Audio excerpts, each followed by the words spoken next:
my nightmare scenario is unfolding when it comes to the IgG4 antibodies that we see in mRNA vaccinated individuals.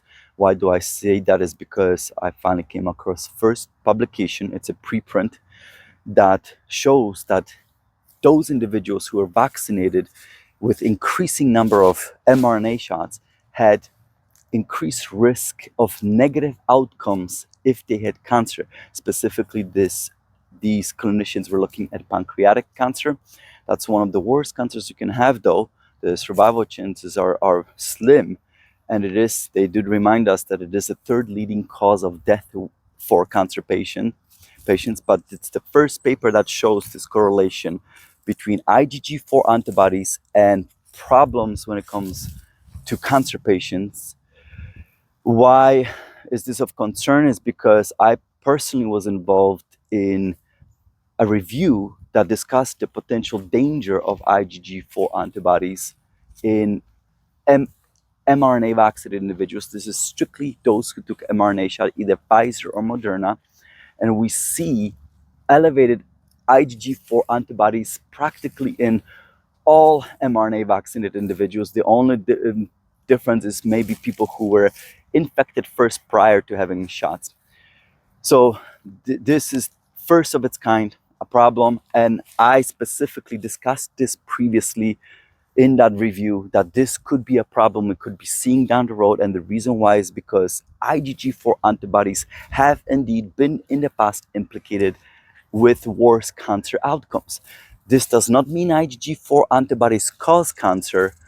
They just make it worse once you have cancer, because it can help cancer hide from the immune system, meaning your body will not have easy time getting rid of cancer. So that's one of the big things that they showed. Another one is it's the first paper, to my knowledge, that looked at six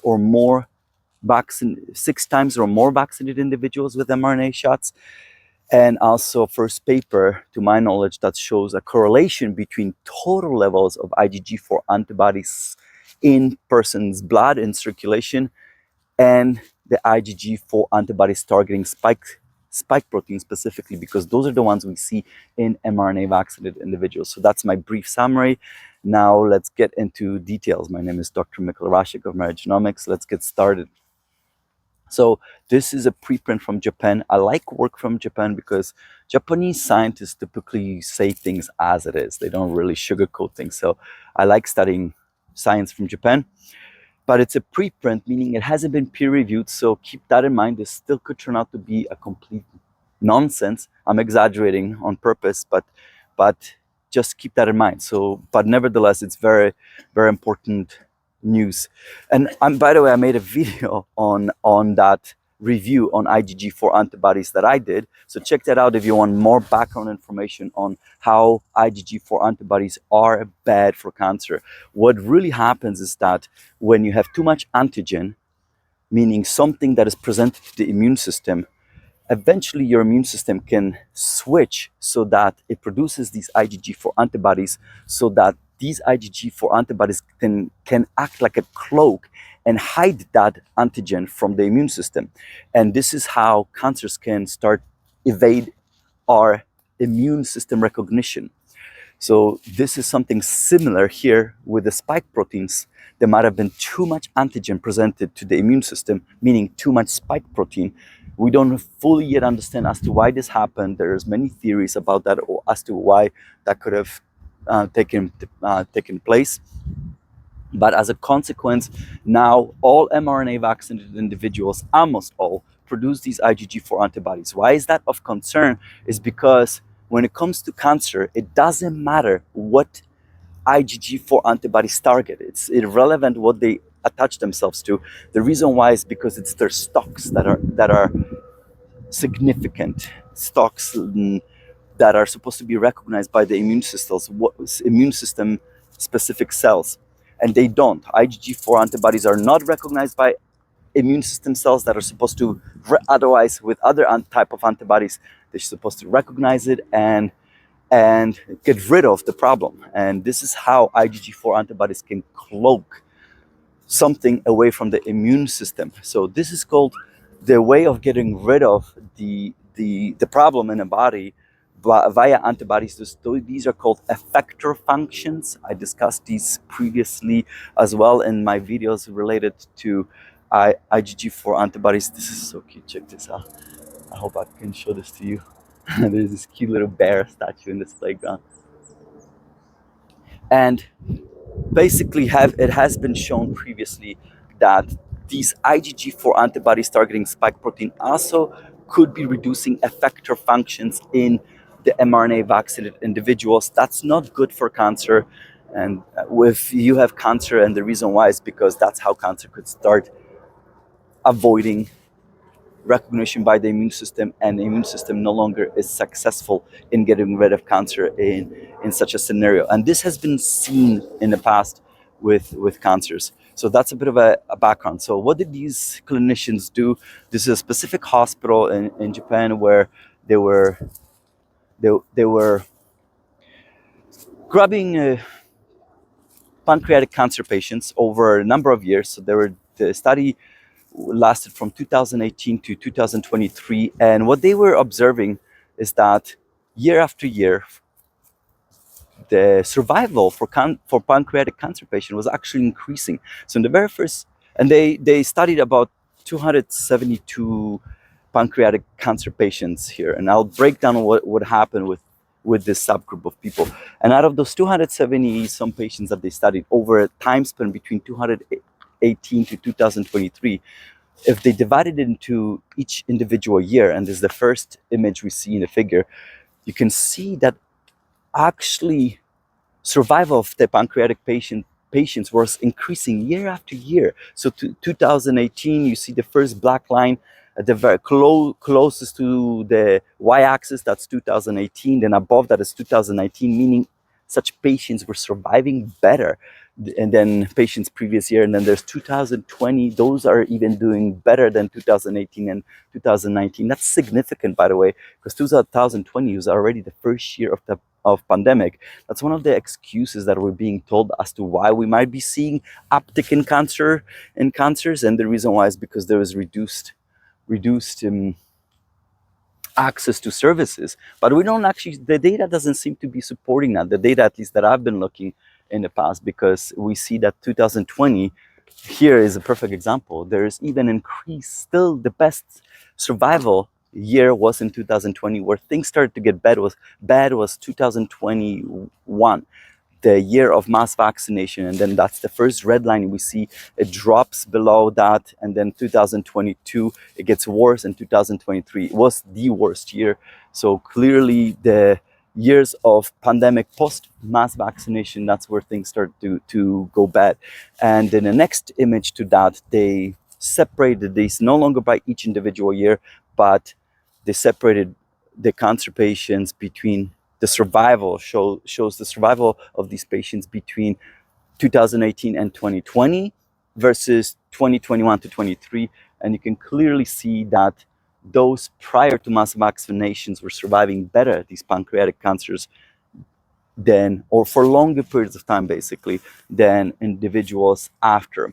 Now, this doesn't prove anything, doesn't prove that the vaccines are causing it anything, but here's where the next image that they did that is significant, because that's where they subdivided these patients by vaccination status. And they subdivided these patients based on non-vaccinated versus up to 2 shots. So the primary series of mRNA shots. And by the way, almost everyone in Japan, I believe, was vaccinated with mRNA shots. Only that was both Moderna and Pfizer, those were the primary vaccines that were being used in Japan,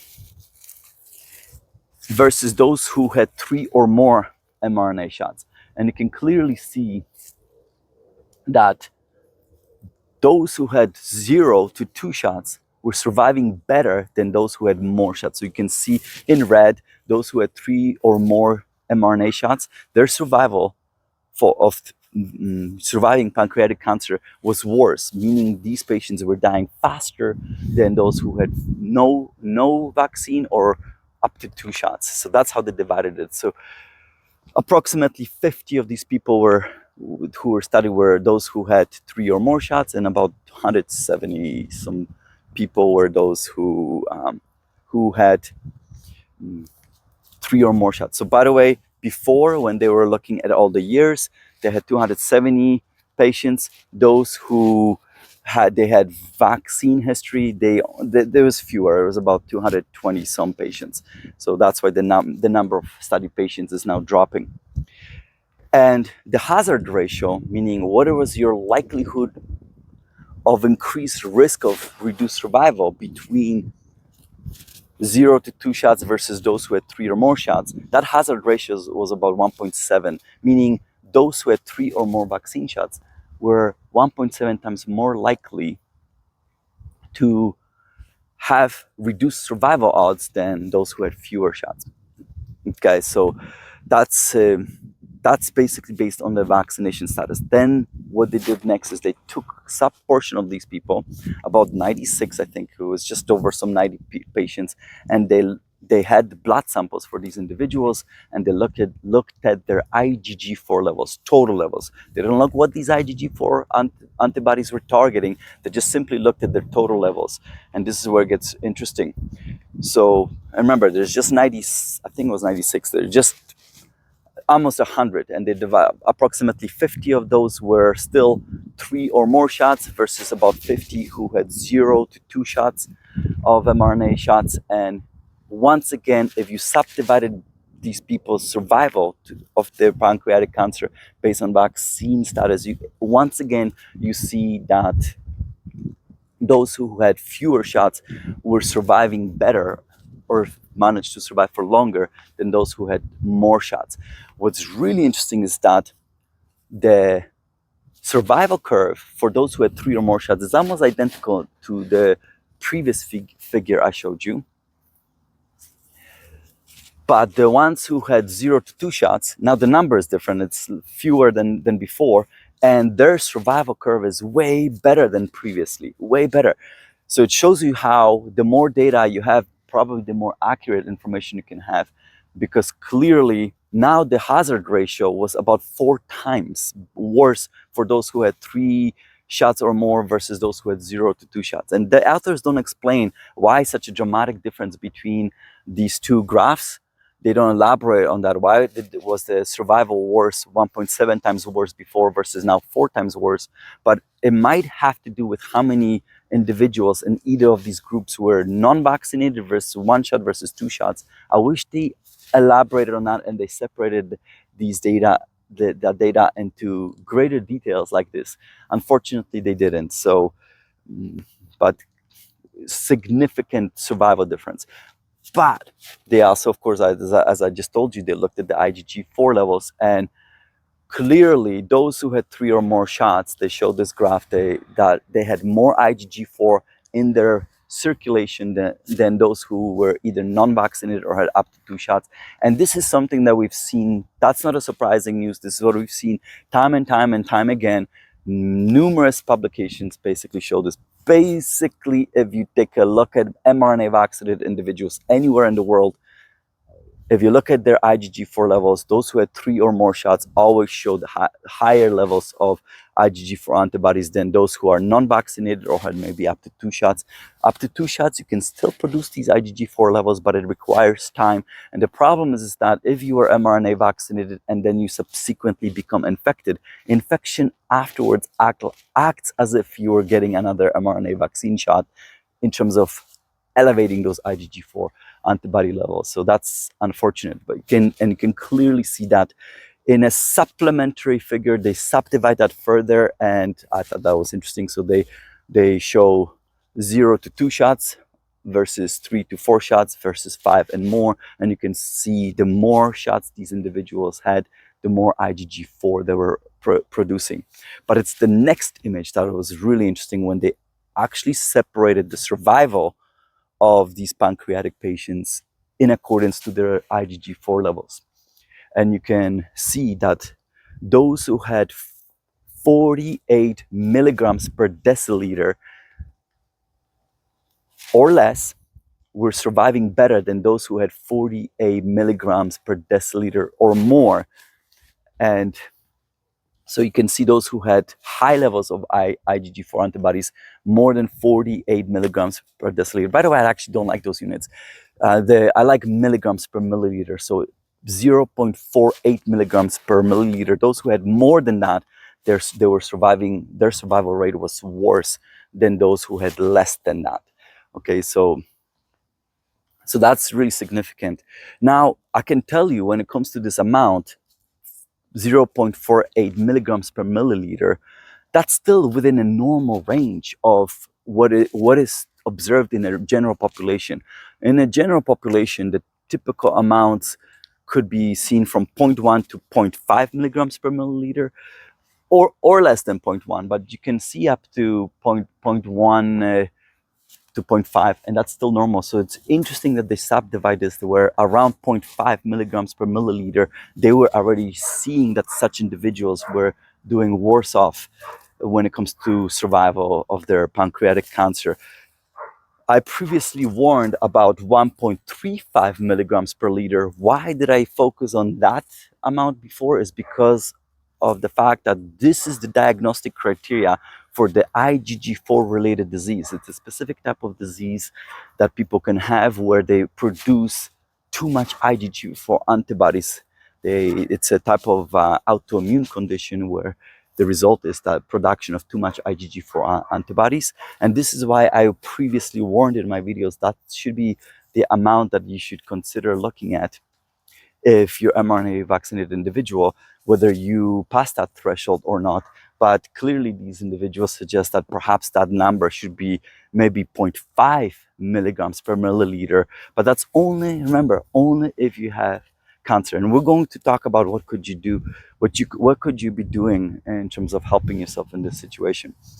So the last thing they did with the same group of people is they wanted to look at specific type of immune cells called regulatory T cells, a specific type of regulatory T cells. Why is that? Is because this type of specific regulatory T cells they wanted to focus on are known that if you have elevated amounts of these T cells infiltrating your cancer, it equates with poorer prognosis. So that the reason why is because these regulatory T cells basically again help cancer evade the immune system recognition. And the take-home message is that they did indeed see that in these particular patients. So out of those 96 individuals that they had, they took 70 some, it was either 72 or 79, I think it was 72 individuals who they either had biopsies for them, or they had access to actual cancer that was cut out of their body, and they looked at these under the microscope to see were their cancers being infiltrated by these regulatory T cells, and the take-home message is that they were, and they showed us the images of these under the microscope. So the very first image you see a label HE. I think that stands for something like hematoxin and eosin. Those are dyes that are being used to see morphological features of your cells, tissues under the microscope. Hematoxylin, I think, I can't remember the name, that stains the nuclei with this purple color, and then eosin stains the cytoplasm, which is the liquid inside the cells, pink, and you see this nice pink image, and then the white arrows point to cancer cells. Pathologists who know what they're doing, they clearly can recognize this because cancer cells deviate from normal look. So their nuclei are not looking normal. They're not normal shape. The actual cell shape is also not normal, and they break away from the pattern of typical structure that you would see in a tissue. So clearly you can see where there's cancer cells in this image. And the next image to that, they stain for a specific protein. I think it was called something like FOX3P. I could get the name wrong, but it's a marker of these regulatory T cells. That's really the take-home message. These type of stainings which allows you to look for specific protein of interest, which tells you, hey, what are we finding in a tissue?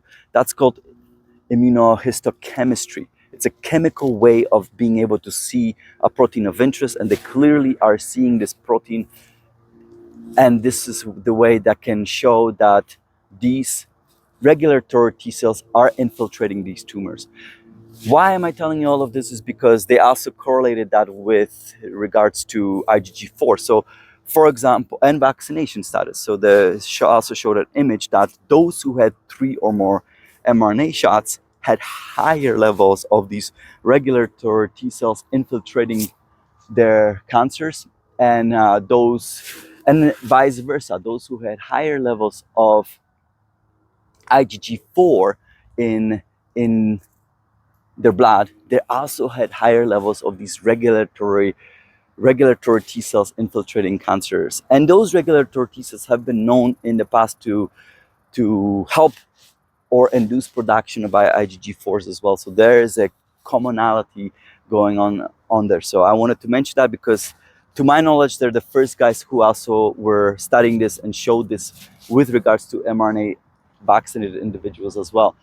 That's because it helps us to understand as to why these individuals might have worse outcomes. So it could be because of these IgG4 antibodies, as well as greater likelihood of infiltration of cancers by these unwanted regulatory T cells. Now, these T cells, by the way, they do other normal good functions for us. It's just that tumors can use our systems to its advantage at times, and this is an example of that. All right, the last thing that they did is they also wanted to then look at, do these level of IgG4 antibodies, increased levels of IgG4 antibodies that they were seeing in their pancreatic patients, does that correlate with increased levels of IgG4 antibodies targeting spike protein? Because that's what we're seeing in mRNA vaccinated individuals, right?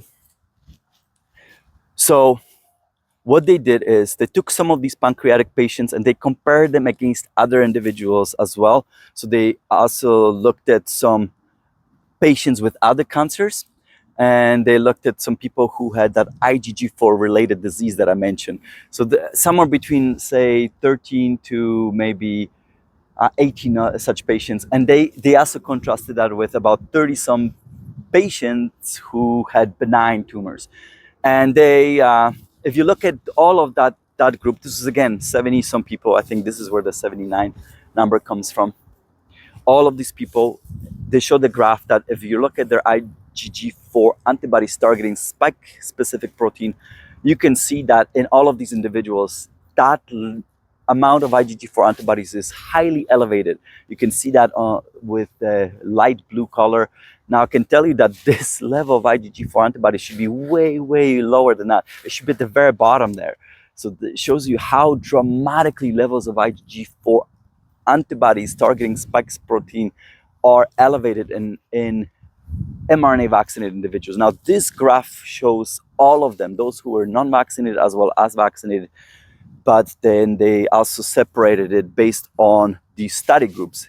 And they saw there is no difference. When it comes to IgG4 antibodies targeting spike protein, it didn't matter what cancer you had, or whether you had benign tumor, or whether you had IgG4 related disease or not. The amount of IgG4 antibodies was targeting spike protein was similar between all of these people, which makes sense because that is not based on your condition, but rather based on how many shots you took.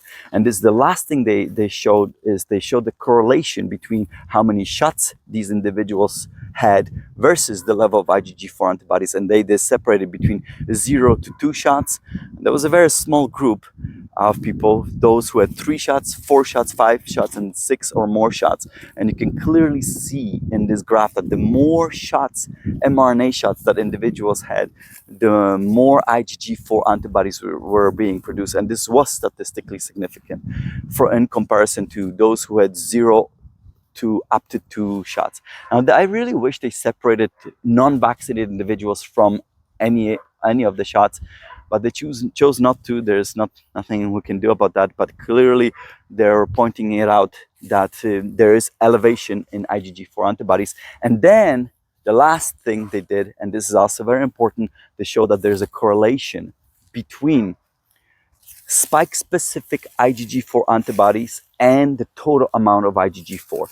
Now, in the previous papers that have been looking at this, that was one hope, is that despite the fact that we're seeing these elevated IgG4 antibodies in mRNA vaccinated individuals, it doesn't seem to be potentially increasing your total IgG4, and that was a good news. There was a paper in the past that looked at it that seemed to show that, but this is the first one that shows, well, the opposite of that, that no, if you have this increasing amount of IgG4 antibodies in targeting spike protein in mRNA vaccinated individuals, that seems to be increasing your total amount of IgG4 antibodies. And that's not good, because clearly we don't want these IgG4 antibodies if you have cancer. Now, all right, then let me wrap this up. What does it mean for mRNA vaccinated individuals? Clearly this is an issue if you have a cancer, and there are potentially some ways of getting rid of IgG4 antibodies. I did videos on that, so please check that out as well. I did a couple videos, so check that out. If you are mRNA vaccinated individual and you don't have cancer, the key here is obviously to make sure you don't get a cancer. So if you were ever looking for an excuse to start leading a healthy lifestyle, this is probably the best excuse you're going to find, because your key now is to make sure that you don't get cancer. Why? Because the biggest issue that we have is that if you are mRNA vaccinated and you get infected with the virus, that infection, as I told you before, will increase your levels of IgG4 antibodies. So there's a possibility you might not be able to get away from it. So you have to protect your immune system. One of the best ways to do this is to lead a very healthy lifestyle. That's exercise, very high quality diet. So consider that. I did a video as well on a diet that could eliminate other IgG4 antibodies, because diet itself can lead to production of IgG4 antibodies as well. So check that out as well. You could be looking at the vagus nerve. The reason why is because vagus nerve reduces inflammation. And of course, you could be reducing the target of the antigen itself, which is the spike protein. And I've made some videos on how to detox from the spike protein. Now, when it comes to cancer patients, I've also provided a warning when I did my video series on turbo cancers, that watch out for NAC, N-acetylcysteine. And the reason why is because N-acetylcysteine, while it has been shown to in the lab that it could be destroying spike protein, it does it by dissociating a specific type of bonds. It can do the same thing for IgG4 antibodies, and that is unwanted when it comes to having cancer. So just a warning for those who do have cancer, NAC, consider that might not be the best option, or glutathione, because though they work in a fashion where they can separate IgG4 into subcomponents, and that is also not good for cancer outcomes. And by the way, this is how we learned. We learned about turbo cancers. They do exist. They called something else in medicine. They called hyperprogressive disease in medicine.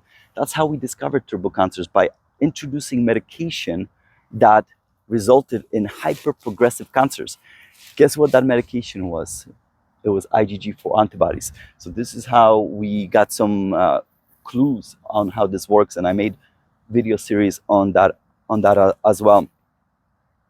What else I can tell you in terms of protection? I will be focusing more in terms of what else people can do in terms of helping themselves once you're mRNA vaccinated, so that you reduce any risk factors. And keep in mind, the outcomes are here for specifically once you have cancer. IgG4 antibodies do not cause cancer. It's strictly once you have cancer, it can be a problem, because it can help cancer hide from the immune system. All right, I'm going to wrap it up here, because this is longer than I wanted to, but I wanted to break it down in great detail. I wanted to show you all the figures from that paper.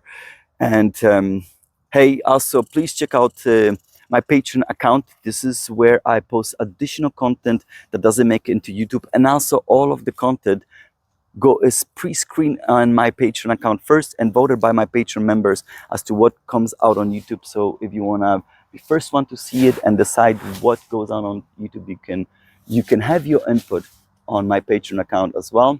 And please like, subscribe to the YouTube channel. This is how we grow. Please give a comment as well. And don't worry about this, but definitely be prudent in terms of protecting yourself. And as I mentioned, start protecting your immune system to the best of your ability. If you're mRNA vaccinated individual, you have nothing to lose by now improving the quality of your lifestyle in order to achieve that task. All right. I'll see you guys next time. Bye, everyone.